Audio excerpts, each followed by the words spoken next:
By the way, ku lusozi lusozi luba open buli ayagala akola ki agenda kati okujjako tebasa kuleka nga oyina ebyabongo obiyiseewo ekyo tebasobola naye nga woba musamize woba musamize nga togenze nekyolina oyitawo kati ati ani abamanyi tebali amanyira Tediamanya nakola ka device kakebera basamize guno omusayi gw'omusamize oba wongo oba wabukisamize buliko omuka gw'emindi kati kyovula ku lusozi buli oli akugamba waliwo ba devil agents waliwo basamize waliwo bakikati mbuze ekibuuzo ffe Yesu gwe tulina kiba kitegeeza ali munafu kusinga bali bye bakuliriza nti lusozi lwawambibwa luliko emizimu sebo kibuuzo batugamba olusozi luwambe anti kati kyembuuza Yesu gwe tusaba emizimu gimusinga amaanyi anti kyandibanga agisinga nenga just asose nga yakola Yesu yabaka ne tumukuba kibooko naye nga ekituufu yali aso kuba bukuye bwati bonane bafa abali bamukuba kati okitute the other way around ayinza okubanga just aleselu baluwambe then wamalala g'amaanyi kujjako obujingo yanyima appointment nze njogera amazima okitegeera mu biseera bino babi naye edda ate nali mpereza nawezako wali ku Bativale nga kyali muto watunyumiza nga wakava yali mwangu nga nakavaho ima nga nakavaho ima nga mbere enkuba nga oyo mukyala yatuwanga sente zabanga obaka buli lunaku kasanvu mukyala ono gwe bagoba yatuwanga sente mukyala Teddy yatuwanga se transport nze nasula kati bwaise nali nvuddeyo kati nsula wali nga nsula Kanyanya wali ovudde mu nyumba y'amazzi kati bazaala omwana asooka n'oyo mukyala ng'oyo mwana wa John Mulinde ge mazima lwaki ogamba nti wa John abaddako si ba John anti gwe nkyayogera kati bazaala omwana wa asooka kati mu kuzaala omwana ndooza ne bakuza omwana kati John Mulinde yali busy nga bolaba atambula mawanga okkanisa olusi waka taliiwo olusi abaddeyo naku bbiri olumu amadda nga talabika kati omukazi ono ndooza ku mwana w'okubiri ku mwana w'okubiri awo nga bamaze kuzaala ono mwana ne wabaayo boy amperereza ne wabaayo omusajja omulala amukwana okitegeera jjukira mukyala musumba obudde bungi buli kimu wekiri akola kyayagala naye wabulako ki musajja olusi atambula myezi tali bweru agenze atakomye wali mu kisiibo ebintu bwebi ali ku lusozi ali mu kusaba nebakabasumba babonaabona kati naye nedda tebabonaabona nja kujja kutuuka ku nsonga eyo kati ono ndowooza bwe yalaba abudde olitamu abudde bungi n'afunawo boy manyi musumba Toma bayita ba boy boy n'atandika mpola mpola kati bagamba mu baana basatu abaana babiri bona si ba John Mulinde omanyi kati bakyala basumba bano buli bwatabeera nnyo mu ministry deep ne bawe nti batambula mawona we bali amazima gali nti sitaana abataddeko bwatu eriiso Export TV to the world.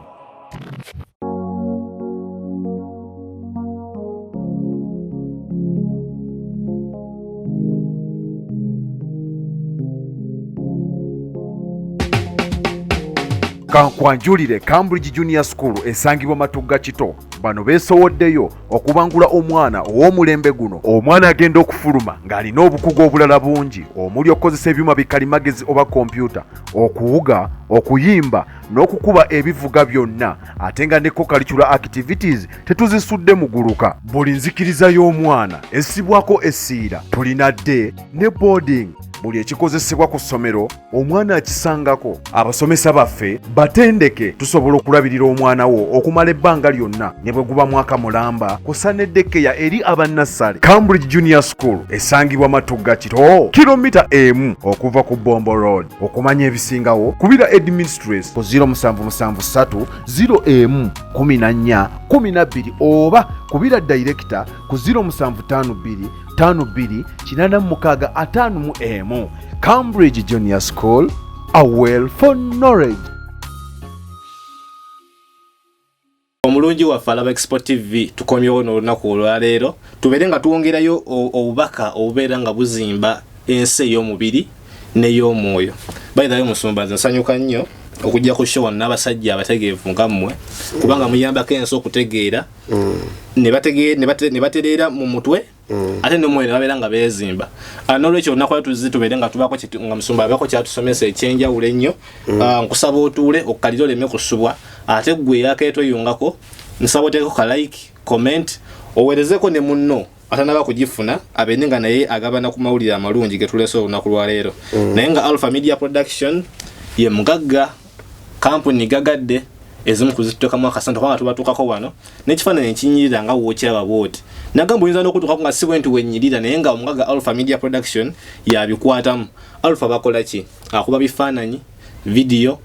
mbaga, emikolo gyonna agikavaringa ng'oggyeko okwabya olumbe. Egisigadde gyonna agikola. Kaguberewa, outside Kampala, in Kampala, East Africa atuuka as long as nga mukanyize bay. Ate tagoba sente za muntu yenna. Jangu ne budget yo akubuulire ku kyemugenda okubanga mukola ate nga quality masavu ku masavu. Ayagala ofuna Alpha Media Production osomo ofuna ku WhatsApp oba direct call kuba ku 0770944266 kanjide mu gumunti 0770944266 eyo namba yukoso omufuna direct call oba n'omukubira WhatsApp call ne mubanga musoka ne munyumyamu oba ne muteesa ku kyemugenda okubanga mukola. Musumba Edward wanyisepo nze nsanyuse nnyo okulaba olunaku olwaleero. Amina. Ndowooza mbadde sisinkanangako naawe ku set mulundi gwe gumu banaexpo bananjulira naye kenkusinkanye olunaku lwaleero ndi musiimu nnyo. Amina. Abula nsaba osookola muse ku batulaba abo. Abatulaba Mukama yebazibwe. Mwasiibye mutya abali America, UK, Denmark, Saudi, Dubai, Kampala, Uganda, South Africa, Thailand, Netherlands, China. Abantu abo batwagalira. Yes, so mutuula fene tubeera wano nga tubaweereza era nga tubaweereza mu ngeri y'okuweereza Katonda mu ngeri nnungamo oluusi Katonda byaba tugambye oluusi okubikulirwa oluusi nga twagenda twakyalako mu ggulu nenzija wano nembawa kyebye nalaba so kati emyoyo gyammwe tuba tugizimba n'ekirala wabaawo ekigambo ekijja nga kirabula ggwe oba ekijja nekiranga biba bintu bingi waliwo okubuulira n'okulanga n'okubuulirira n'okubuulira enjiri ebayira ebyawukana okubuulirira okulanga okubuulira enjiri bitambula bisatu naye nga byawukanira ddala okitegeera. So kati tujja wano Mukama yaba tuwadde amaanya tuwadde ekisa tuwadde amagezi tuba tetuze kuonoona biseera kubanga nange nina emirimu gye nsobola genda n'enkola naye buli bwenzijja wano mpa mmanyi nti kyenze kola nzize kwogera naawe ali eyo osobole kubeera blessed. Tuva mu spiritual purpose tulina crusade eno crusade ya 5 kuva mwaka gutandika crusade zetano za mwaka kola eno ya 5 gye tugendako twakamala nnya nga mutambudde omwaka gumune mukubye mu crusade ate Mukama yatugamba 6 kati eno ya 5 iyo mukaga yemaliriza ku December ya so kati yimirira naffe omanyi kati waliwo abantu abagamba pastor ayogera ku sedi dawulira abantu nga bagamba asaba sente ebice nze sente zensaba sizange za kulya neera zange z'okulya nkugamba mpa zange z'okulya era wobo zimpa ku simu ogamba pastor ezo ate abayatalo batugondezaamu ne MTN wose ndi bagamba reference otekemu reason tekamu okulya pasta soda kano zino za soda crusade gamba nti pasta crusade ya sindika sente zonna zoboyina oba mutwala 235 mukaaga 10-23 millions kubanga crusade zetukola za millions siza katonotono buno buswaza katonda sound system ekyo era kwebaza abantu kwena babadde abawaayo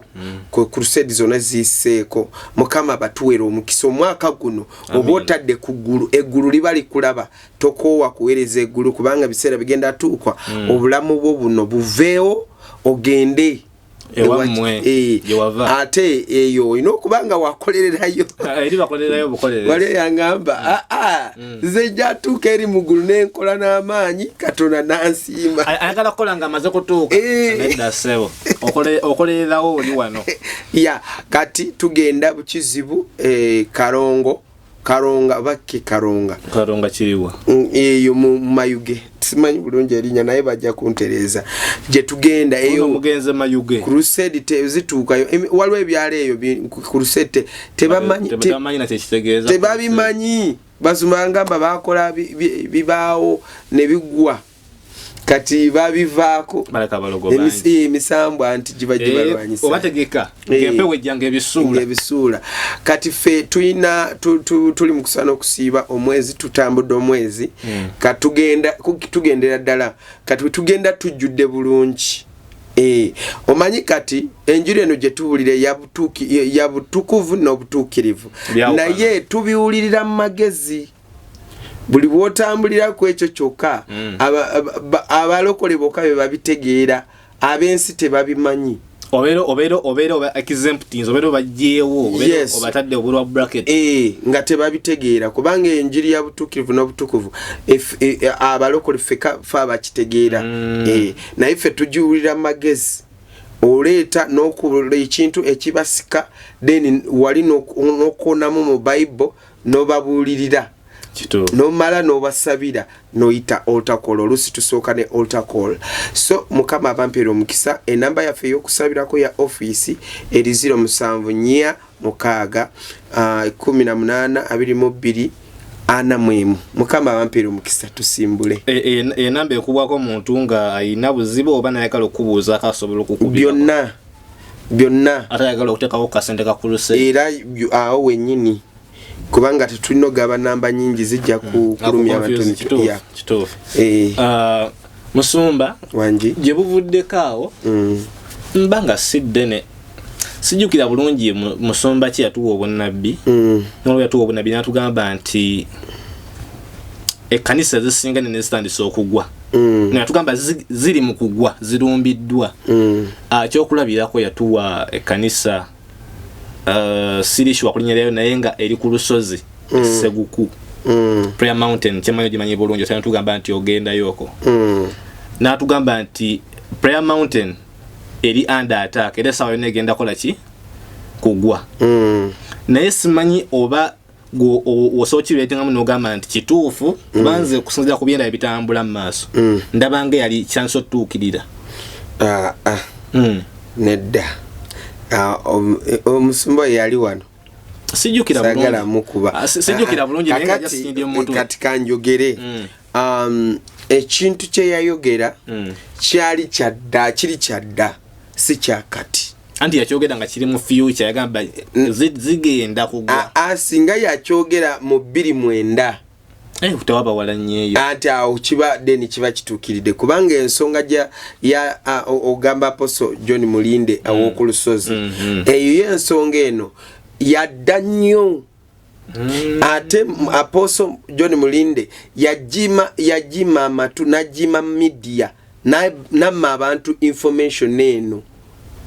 na information eno yadda eringa 2012 oba 10 by the way ebintu bino tubiwulirira mu luvuvu mwe kati gwe ngali joli ntoli wa ku lusozi kati kyemanyi gwe information ina first hand tusaba soko otunyonyolemu katono kiki kyennyini ekikola ki ekitambula kuba fete tutegeera tulabira bweru omato manyine nsalo z'abasumba ziba so silent fa tusana otabitegeera fa bali ne bweru tusaba tusoko otubuuliremu dala what's happening inside there ki ekigenda maso kyahandika kitya byajja bitya bitambula bitya era what's happening next kino kitugenda kwogerako is just to clarify kubanga abantu bogedde bingi bingi nnyo abamu ne balagula olusozi kubeerako sitaani kubeerako misambwa by the way ku lusozi lusozi lwo luba open buli ayagala akola ki agenda kati okujjako tebasaa kuleka nga olina ebyabongo obiyiseewo ekyo tebasobola naye nga woba musamize woba musamize nga togenze nekyolina oyitawo kati ati ani abamanyi tebali amanyira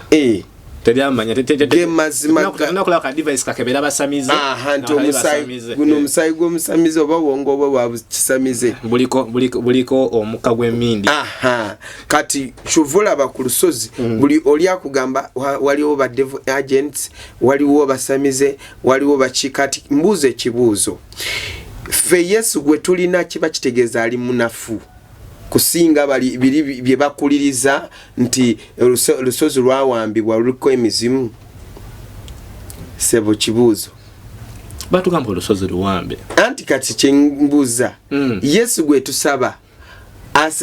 emizimu gimusinga amaanyi anti kyandibanga agisinga nga just asose nga yakola Yesu yabaka ne tumukuba kibooko naye nga ekituufu yali asobola kuba bukuye bwati bona ne bafa abali bamukuba kati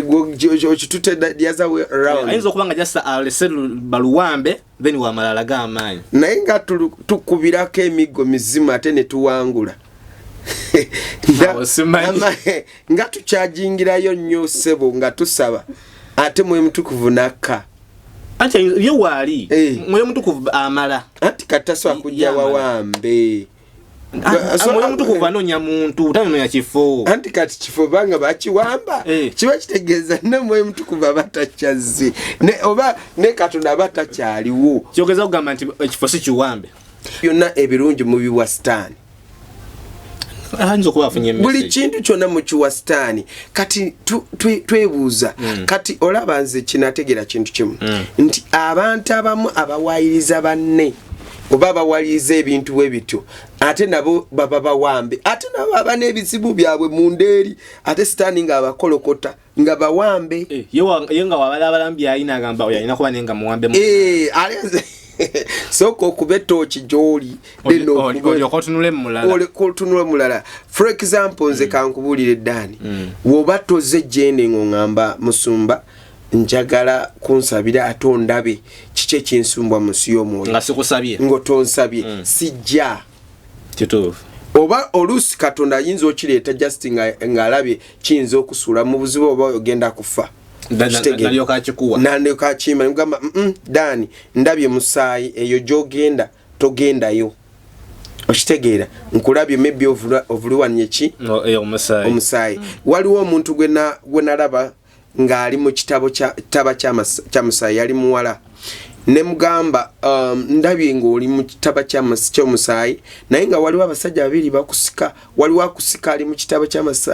kya musaayi waliwo akusika ng'akugjamu waliwo amusika omunnyika waliwo n'amusika okumutaasa ne mugamba simanyi bulungi naye kansabe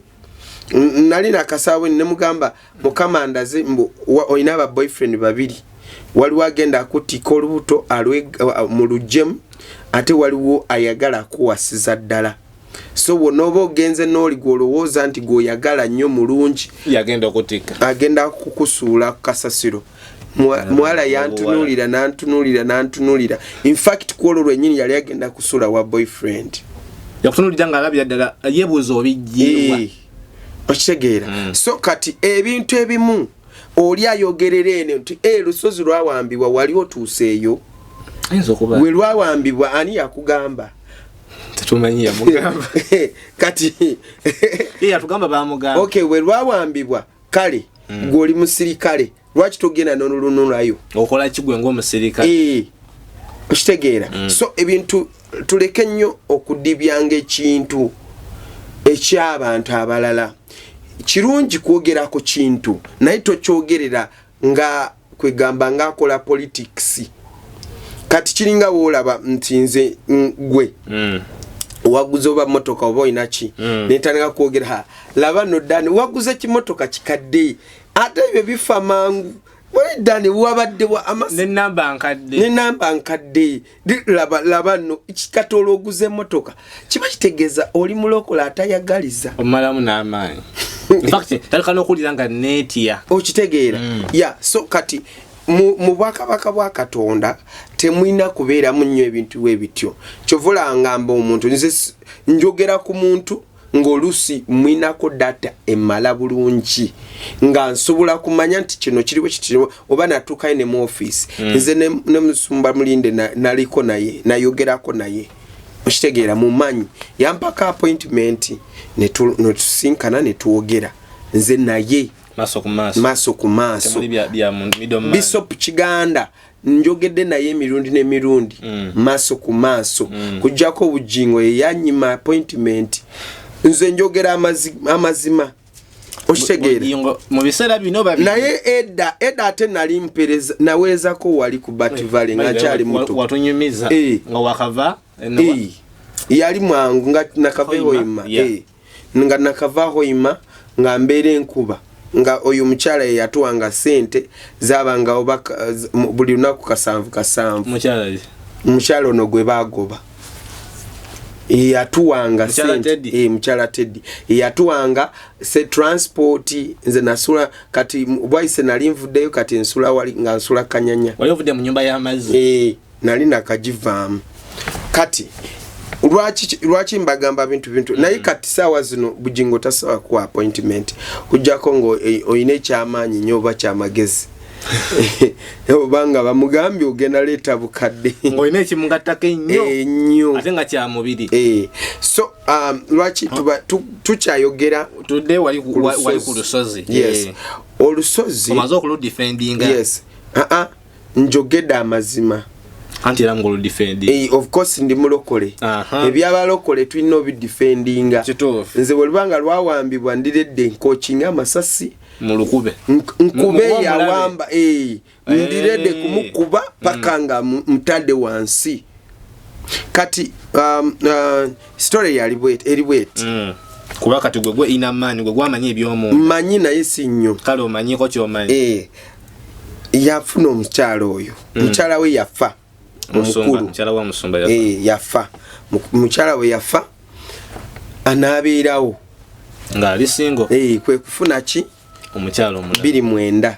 oyo mukyala omwaka gwe tuli mu 29 yamufuna nga olaba nti atandise kufuna ki omukyala eyo 2010 eyo 27 kirabika 27 yali amu umanyi nali muto kale tubaliremu esala kya 2 court over courtship 27 paka 29 okabali mu courtship katate 2011 ali batandika kola ki kuzaala segeza okuwasa bano bamu bategedde kubanga nze najja 29 kuva mu kyalo umanyi bano abasumba bano ogenda kutegeera oli nga osoose kubeera n'oli ati nze yakubulira ebikwatagana kati olusozi nze ndugendako 2013 nga ntandika kugenda kwesabira kusaba ani yakuzikiriza olusozi kuba kati gwabeera Hoima twalina olusozi mu kusooka kati twagenda waliwo kimanyi nti omuntu agenda ku lusozi n'asaba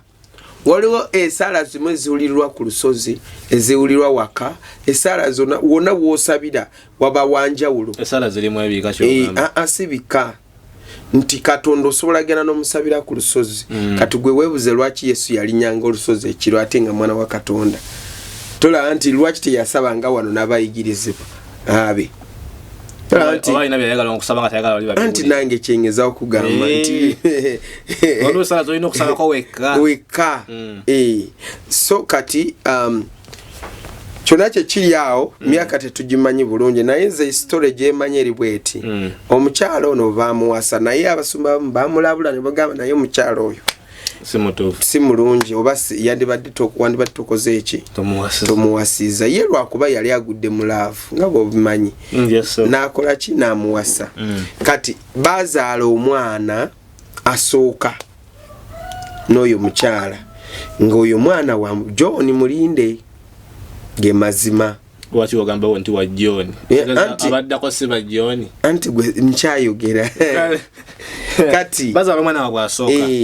kati mu kuzaala omwana ndooza ne bakuza omwana kati John Mulinde yali busy nga bwolaba atambula mu mawanga okkanisa olusi waka taliiwo olusi abaddewo nnaku 2 olumu amadde agatalabika kati omukazi ono ndooza ku mwana w'okubiri ku mwana w'okubiri awo nga bamaze kuzaala ono mwana ne wabaayo boy amperereza ne wabaayo omusajja omulala amukwana okitegeera jjukira mukyala musumba obudde bungi buli kimu wekiri akola kyayagala naye wabulako ki musajja olusi atambula myezi tali bweru agenze atakomye wali mu kisiibo ebintu bwebyo ali ku lusozi ali mu kusaba basumba babonaabona kati naye nedda tebabonaabona nja kujja kutuuka ku nsonga eyo kati ono ndowooza bwe yalaba abudde olitamuwa budde bungi n'afunawo awo boy manyi musumba Toma bayita ba boy boy n'atandika mpola mpola kati bagamba mu baana basatu abaana 2 bona si ba John Mulinde we babatwala mu test okitegeera omwana omu yasooka yewuwe biologically ate John Mulinde ye yakyogera yennyini wanje kati story eyo ebrukuka 2015 yali nzibu nnyo nkambwe nnyo awo nga baawukanira awo 2015 bali andi kati bayawukana ndowooza nga tebakoze marriage divorce kati bwe batuuka ekiseera nga John Mulinde bimutamye emyaka egyo jukira kuva 2012 ngazibikiriza atulidde ekyama omusajja yakisirikira 2015 ndooza nekituuka nekibulukuka n'agamba why nakyogera ne beeta nera tebyali bya kamera obeera mukazi yasindiikiriza era tebyali bya media of course obamanya abakazi naddala wabanga yafunyeyo kiboyi kati alabona amulwisa mulemesa okitegeera okunyumirwa okitegeera so omusajja ono mugumu nnyo tetugambye nti abakyala nti mwe mubeera mu nsobi zokka nedda waliwo naffe abasajja tubeera mu nsobi oluusi waliwo ensobi naye John muzeeyi waffe gye yakola okitegeera kubanga twogera eno n'eno oluusi mukyala teyamusembeza nnyo omanyi kati bakyala basumba bano buli bwatabeera nnyo mu ministry deep ne baawe nti batambula wonna we bali amazima gali nti sitaana abataddeko bwate eriiso Adamu ne Eva bwolekera gap what Eva bamulyawo ojja kusanga magumba bwolekera gap Eva bamulyawo kati ensonga eno eri boss kubanga tetwawulira side y'omukyala naye ate era musajja omufumbiddwa oba omanyi nti oyo musumba okitegeera kati abakyala basumba bakimanyi bulungi musumba naye musumba olina okusumba naye 24/7 mulemereko ne bwakugoba beera kabani ku ndongo akola gundi ticket mugambe zina kuba weru ate akomyewo mwezi gumu kati ate akomyewo wali mu dry ate kati akomyewo wali mu dry abaya akakoma ne bamuyita tena ddayo ali mchala musumba ne nasigalawo mu banga ekyo just twogedde out of mind because awo twogedde ku defending tetukakasana yenga kisoboka naye nga kikola kisoboka naddala waliwo abakyala abaagala nnyo musajja bawa mubeereko buli lunaku nga tavaako abakyala we batyo amwagalaawo nga amwagalaawo so nga ate kati kyova olaba nze mukyala wange namugamba nze ndi musumba okitegeera yadde nali nkyali mu kyaki endala ne mugamba nze nga mpeereza ne mugamba naye nze ndiki ndi musumba olina okujja ng'okoze eki ng'okimanyi omusumba ngaffe nga nze njagala nnyo obutuukirivu kyova olaba mbadde siwasa ate nga mbadde siyenda ate mbadde sikola ki njagala kuwasa obeere mukyala wange naye nze ntambula naawe sigenda kubeera nga nkuleka waka nze nakimugambirawo mu courtship emugamba nze sijja kulekanga waka bwolina okutambulira wano obeera nekya ya musajja beera nekya ya musumba kuba kati nedda abakyala beepanka agaana n'omugamba tugende mu buweereza n'agaana katuyina abasumba abalala nga musumba weeri eri yatambulanga ne mukyala bwe yaddanga omusumba waaba ne mukyala waaba twagenda okuwulira mbu ate mu counseling yali tabeerangayo yabanga just mu service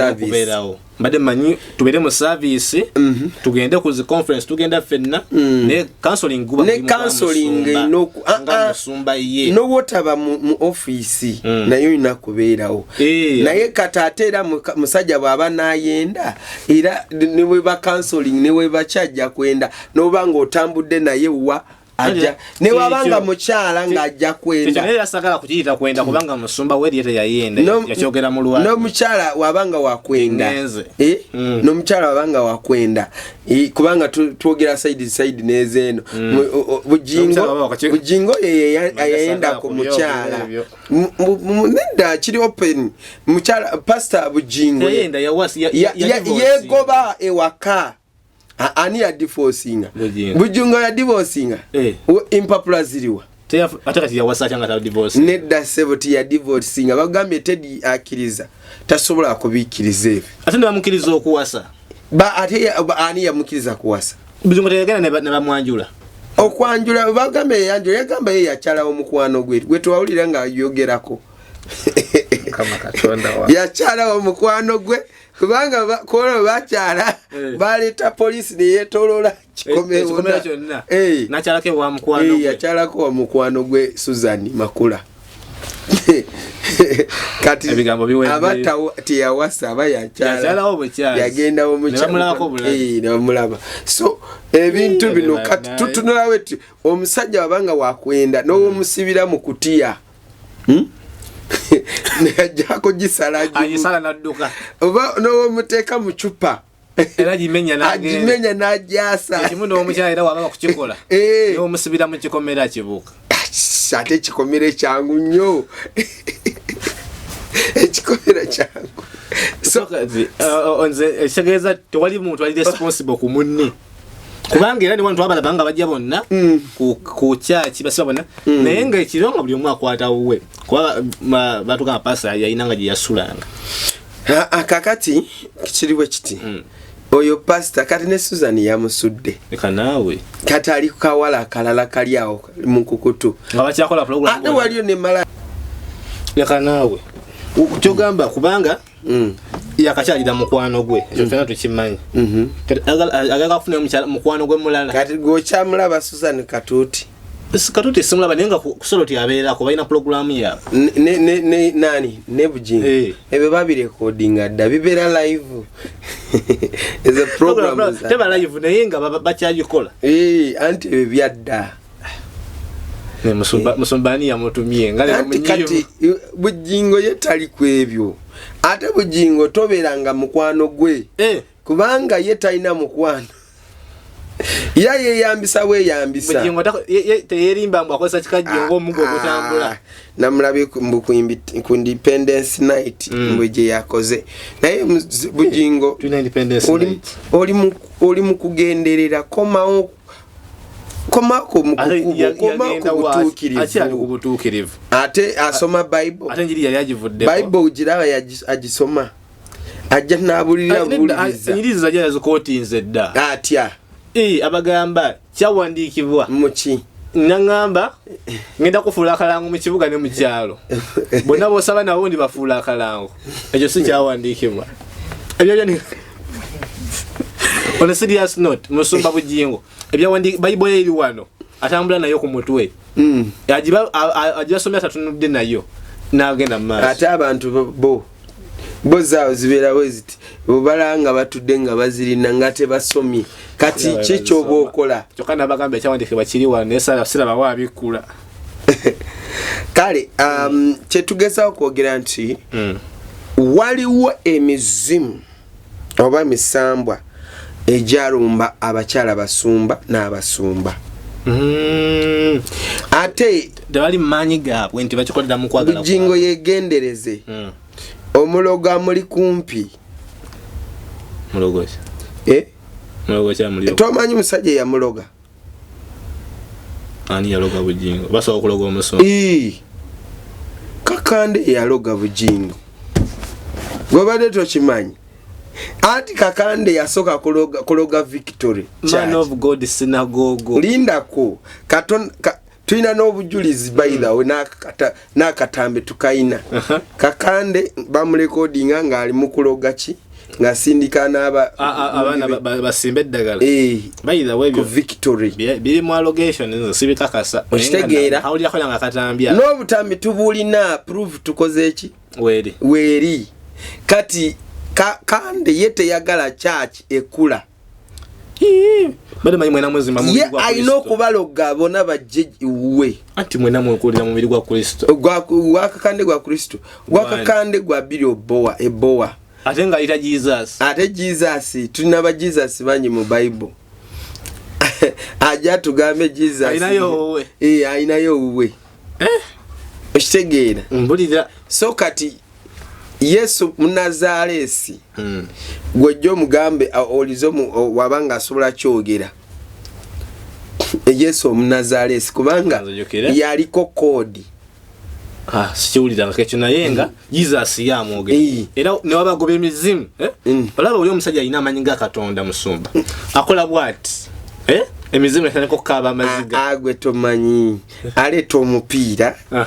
nagucyanga bati buli wakukuba wati mizimu negisituka buli wakola wagupasinga mizimu nejiyekanga nejiba bona nebagwa agosimanyi nga Katonda magala manya Katonda kasinga gafaana gatya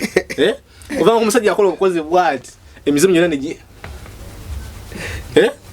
juzi awo sagala mulemera kone juzi wala musajja yava Botswana kanoza yaze n'emisambo eje Botswana eyo namubuuza ovaawa koli Botswana nagamba kiddemu emizimu negitya negigweri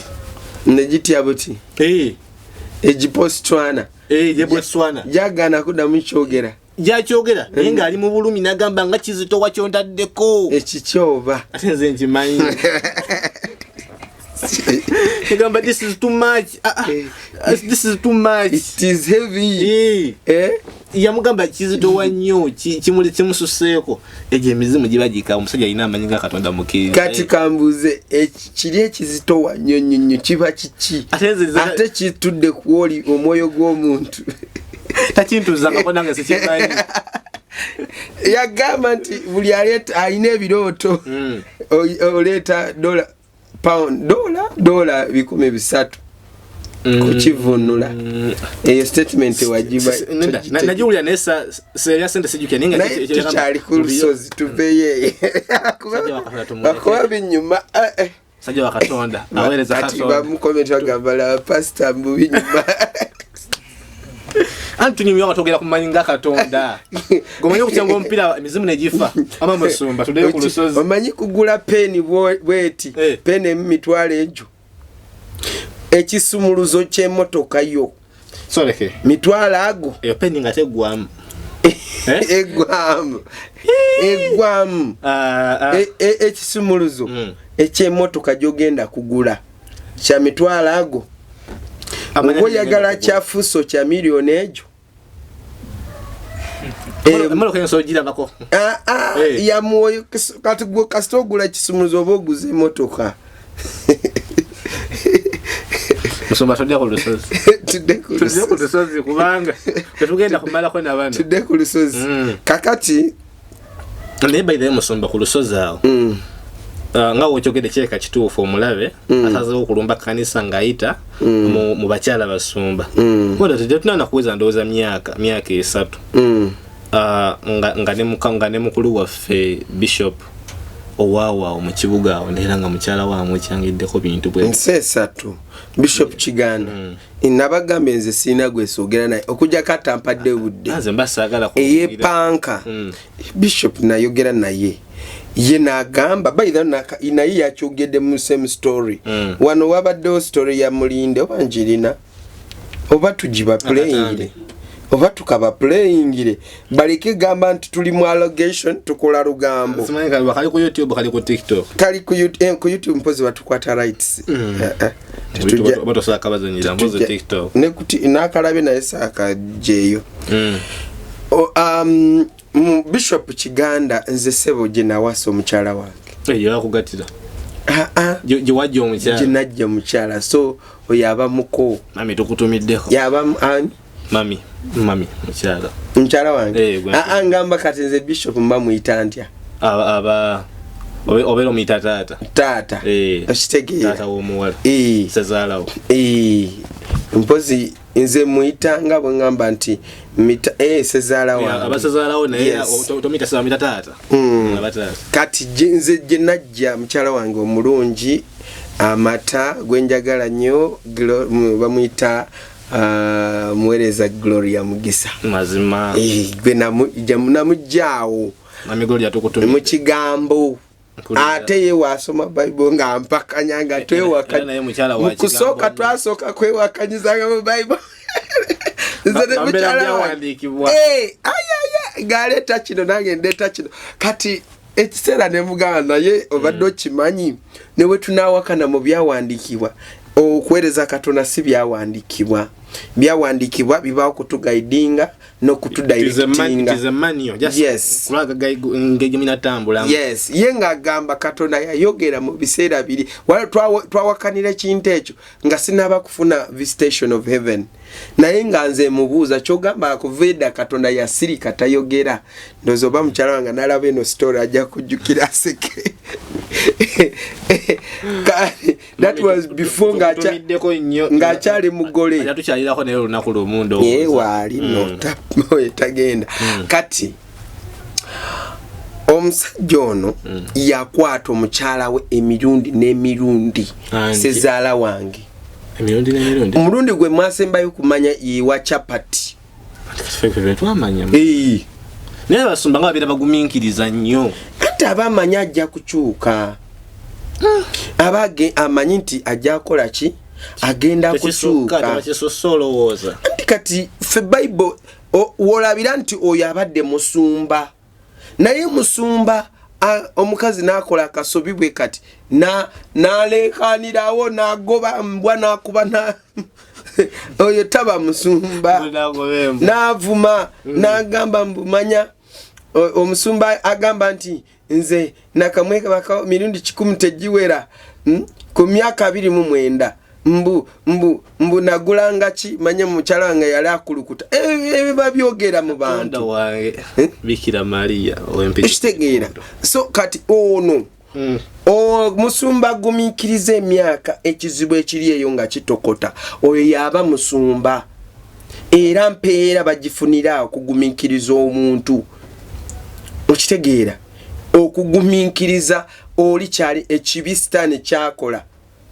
golooza kati Yesu yali talina buyinza obutta Sitaani oba bugoba Sitaani obumwokya Sitaani bwe yajja kuolwo nga amugamba woweefuula oli mwana wa Katonda kyusa amayinja ago gafuule mugaati era bakitubuuza nnyo nti Sitaani Katonda Yesu kyamala okumutisa agenda emagombe bakitira mukwatirawo bwe yajjira katolaba bakiyita obugumiikiriza awo twali tulaba Yesu kubeera example ng'obugumiikiriza mbu Sitaani tosobola muwanguza ekyanyi muwanguza amagezi Kwa batugamba nti Yesu abali mu ddungu Sitani najja kati abandi batubuuza awu yagira bese mukwata bukwasi bulabu namutugira ate yali n'amaanyi kubanga yali akasiba nakwana singa yamukwatira kono lwennyini yali mukiriza kuddayo tebyandi wavulenda kuwava tukamu kuba kufa agende emagombe yali mukwatiddaawo anti plani yakolebwa mu ggulu so si ye Yesu nga ye Yesu ebintu bimu bisukuluma nga bwe yagamba nti teri amanye ekiseera okujjako ne lunaku kujjako kitange naye juzi bazungu babadde batandise kutumanyira nze obeda nkubira abantu bangamba gwe wagenze ne rapture ngamba checkinga bayinza okubanga omuna mukudde ngamba simanyi oli mukwogerera mu ggulu ne by the way abantu sasoka kuwakananza batugamba rapture omanya abazungu balina DNA ya Yesu batuleke naawe nga tuvudde ku kamera kakati sezaala wange ngakwata Nazala ngagumikiriza ngakwata Nazala live ne wa chapati ebyo byasuuka byali bisusse sigwe gumu okitegeera kati kiba kitegeeza nti oyo mukyala yali mwenzi teyalokoka n'akyuka yalokoka najja n'akagugu yalokoka najja n'akagugu kati jjukira bajja eno basumba babawa nnyo ebbeeto babawa nnyo emirembe tukinenyezaamu abasumba ate tutya musumba olaba mulokola abantu ati nga wogenda nga wogesambula n'ogenda mbiko wawa ne mulokola abantu ne mutafayo kuba followinga kati omuntu nabeera mulokole nga manyi nti ndi mulokole nga ayita n'akagugu naye omanyi ekizibu kiri bwe kiti ng'oyo omukyala bw'amala kumanya nti nsula n'amafuta aleeta akamanyiiro oba to respectinga musajja wa Katonda yaba mulaba nga just ordinary man ng'omuntu wa bulijjo okitegeera oba tomanyi nti ogenda mujjako ebikolimo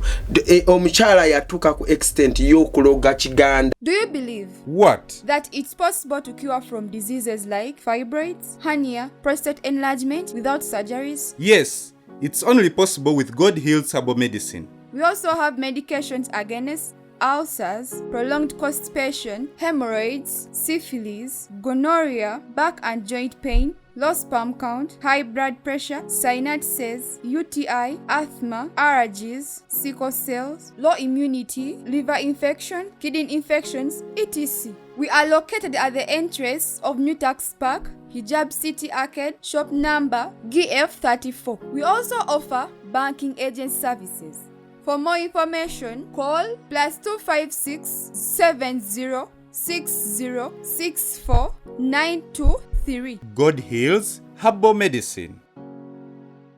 wanje masabo era ne babagoberera masabo ne bakwata n'obutambi kiganda abuyina mukyala musumba ngaloga musumba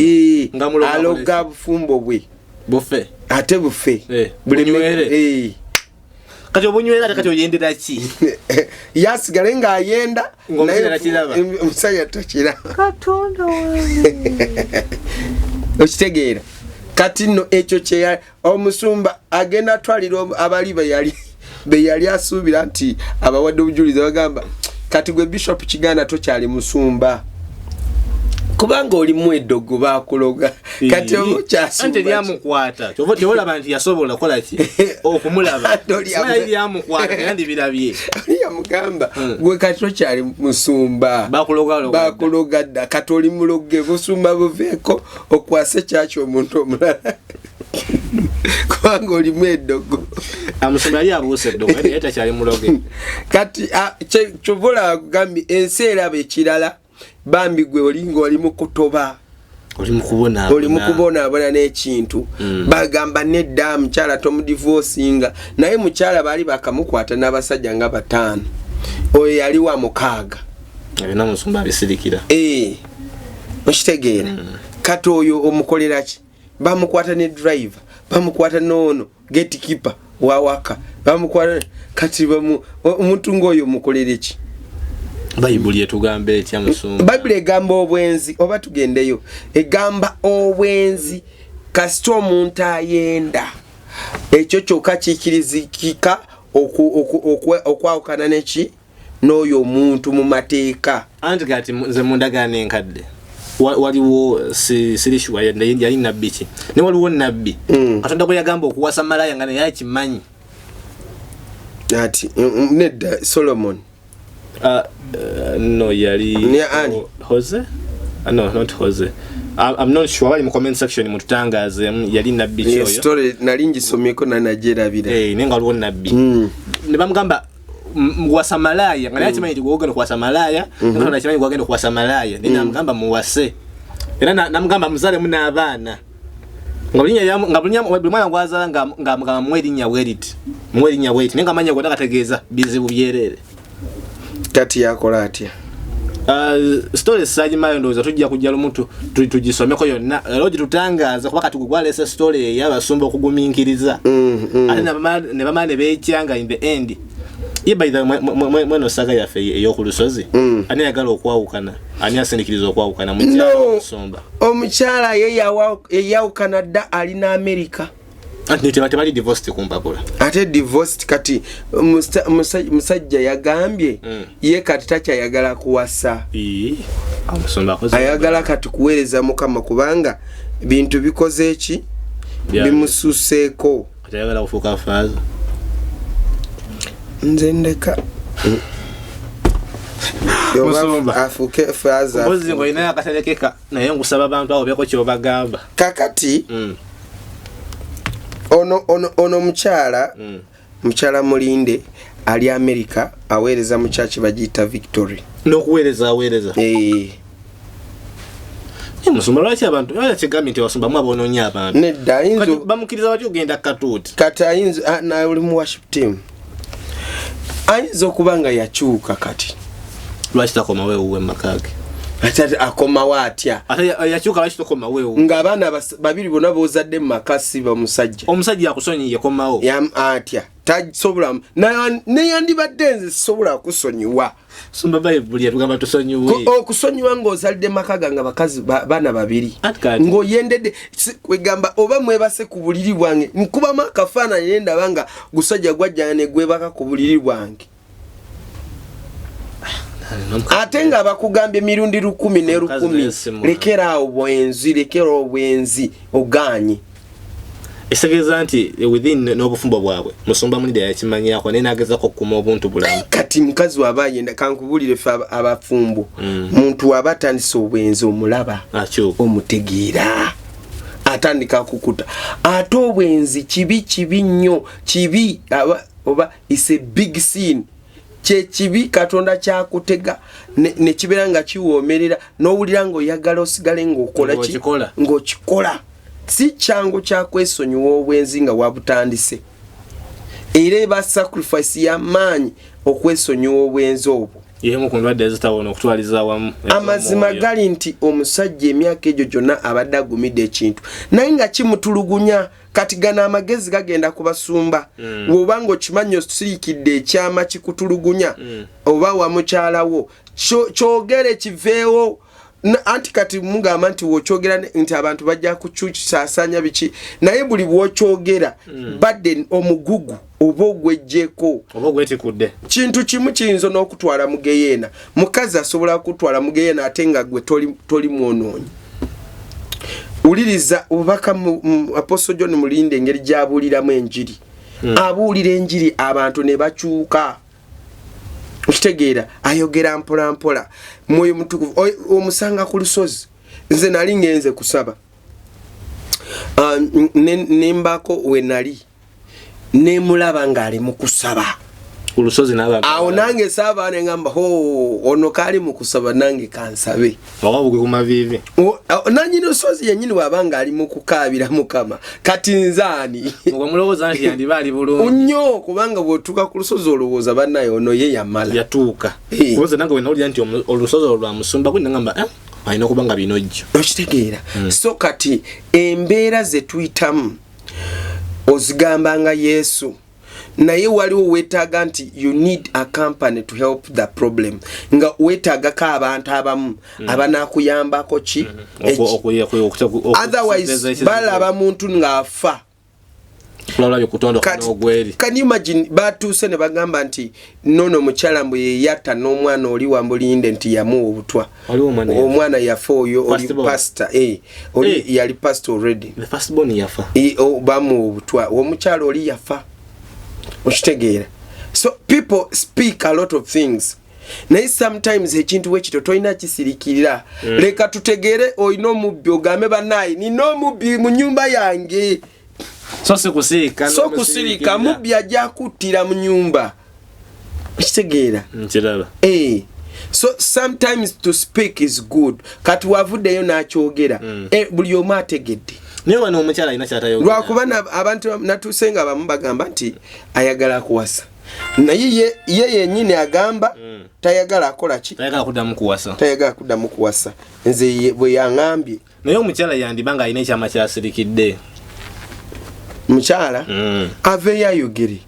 Andi kati ye asalawo kusirika. Nedda. Ebyasirikidde byakwese. Mukama akola ki? Alijye. So kati Mukama wampeera omukisa banaye tuwagire crusade.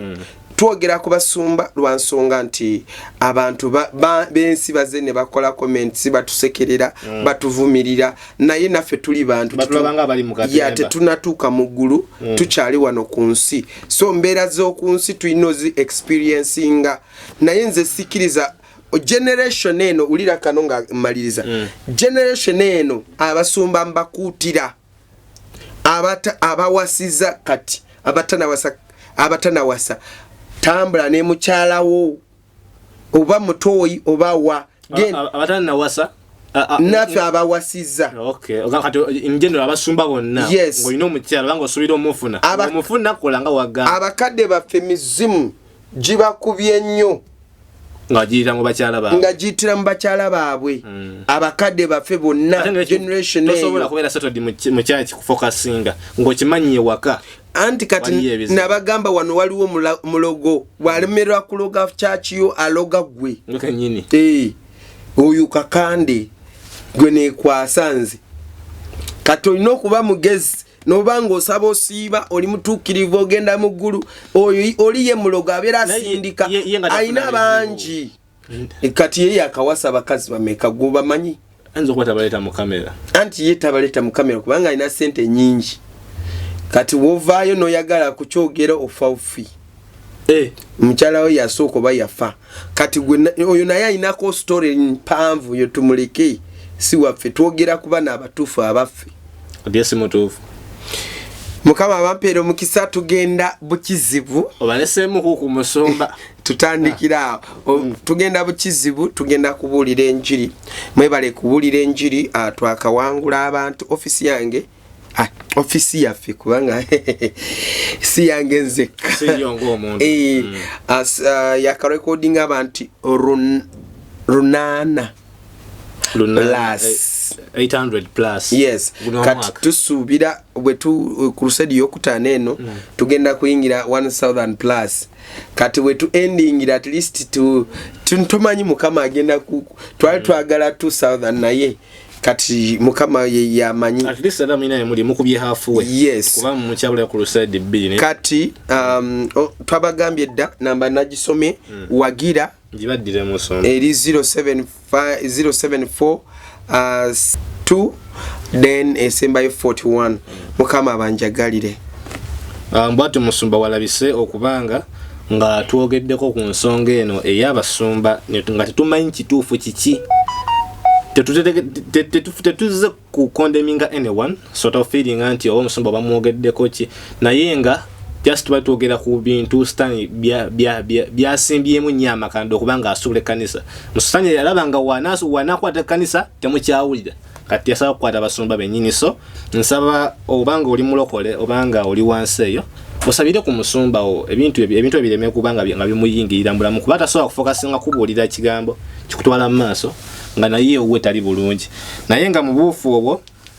God Heals Herbal Medicine abadde nnyo naffe era nga yasazeewo okubeera nga tutekamu akasantu nga tubatuukako bulungi yagadde omufunira ku 0706064923 genda ku office ye bakebere bamanyi kibadde kikuluma bakuwa eddagala ate nga lya butonde terina side effect yonna bakola delivery oyagala kumutuukirira genda Kampala oba Gulu kubanga walina offices nenga gwanga mwona woli within Uganda even outside mwogera ku WhatsApp ba direct call na kupakingira ne lijja bulungi ku Nnyonyi n'olifuna muganga nali oba olimu tusinkane mu store eddako. Export TV to the world.